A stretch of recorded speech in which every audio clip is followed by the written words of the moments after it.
Welcome to Beyond the Bronze, the show that explores Hofstra University's art pieces. Today's subject, this horse. So let's not stall any longer. Here's Kira Osborne, a student in the art history department, here to answer some of our equestrians about this remarkable horse. Kira, thank you so much for joining us today. Thank you so much for having me. You're so welcome to have you. How, in your opinion, does having art around campus shape your day-to-day life as a student? Well, I would say it really shows how the administration appreciates our contributions to the overall Hofstra community and the culture. It's nice to know that they see our art and that they want it displayed. And what would you say your favorite piece of art on campus is, and why? Ooh, there was a installation at the Art Museum, I think last spring, I think it was spring 2024. That was really interesting. It was like a modern abstract installation that was really, really interesting. Yeah, and I was so lucky to include it in one of my intro to film segments. And what piece of art on campus brings out the most significance to you? What speaks to you the most? Honestly, I spend a lot of time thinking about this horse. You have, and why is that?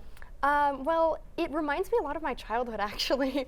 Even though it has this like really kind of scary, foreboding atmosphere to it, there are kind of similar paintings in the Denver airport.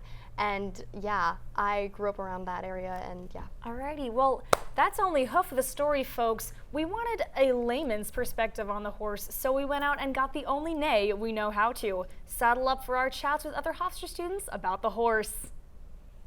What's up, Hofstra? Today we're outside during Common Hour getting some student perspective on one of Hofstra's most infamous art pieces.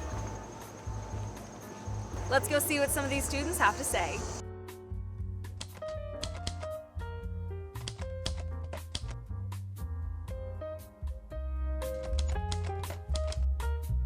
So what types of feelings does this horse evoke in you in all of its artwork?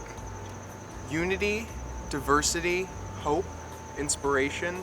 Kind of fearful because of the skull. It's like scary. I'm mostly irritated because I've been here for 4 years and I've just wanted to ride it. Question, would your opinions change about this horse if it were a camel? I'm sure it's used more as like a mode to convey the art that's on top of it rather than the actual horse itself. Perhaps a volcano drawn on the hump. I think that could be pretty cool. It's possible. Horse Kid Neigh, would you mind giving me an impression of how you think it would sound? Nay. Be like, hello, I'm the Hofstra horse. Like that. That's Can the you give me an horse's sound. example? That was it. That was really impressive. Thank you you so much. Thank you.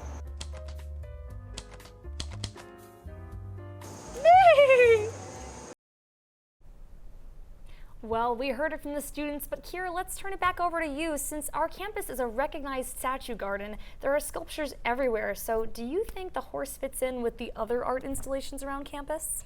Yeah, I would say that it doesn't quite fit in the sense that it has a lot more color, and it's more of an art piece within like a confined shape than it is like the sculpture itself of the horse isn't the impressive part of the piece. The impressive part is that they managed to fit all of this like colorful imagery and art onto the horse itself, rather than most of the sculptures on campus, the like feat of it is that they have either sculpted down this piece or they've built this piece out of nothing. And what do you think the meaning behind this horse really is? I think the horse is kind of like a sense of grounding in humanity.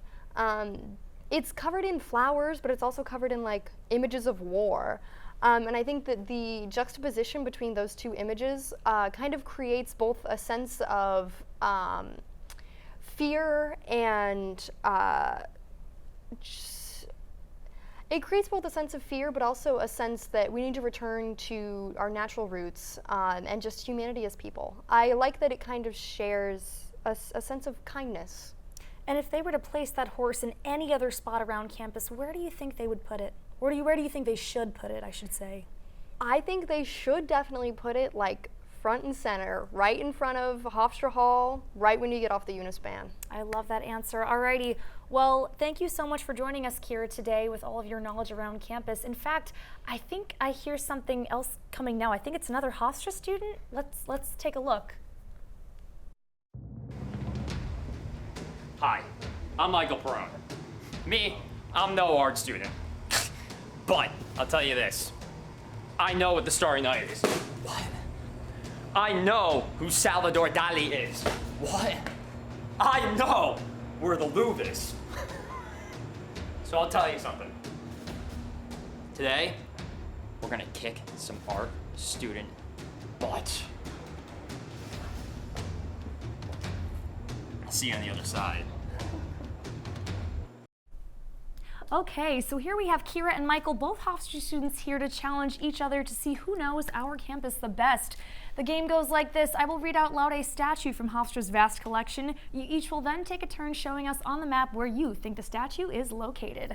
Whoever is the closest to the actual location gets 1 point. So players, are we ready to get started? Oh, We're ready. oh yeah. Alrighty, first statue. Where is Plato having a conversation with Socrates? Where would that be located? Kira, you are up. I think right She's here. right outside Hauser. Michael, what do you have to say about that? I agree, but I think it's a little closer. I'm going to say the thing is right here. Right here. Alrighty. Who is correct? Oh, Kira got that one. Alrighty, that's okay. It's early in the game, Michael. Next up, where would creating be located? Who? Creating? Creating. Creating, sorry. Creating what? Got a bit of an issue Oh pronouncing that boy. one. I don't know. Outside Calkins. Outside Calkins. Kira, Yes. what do you think? It's a funny. I think it's a little bit more over here by Calkins. Oh, and yet again, Kira is correct.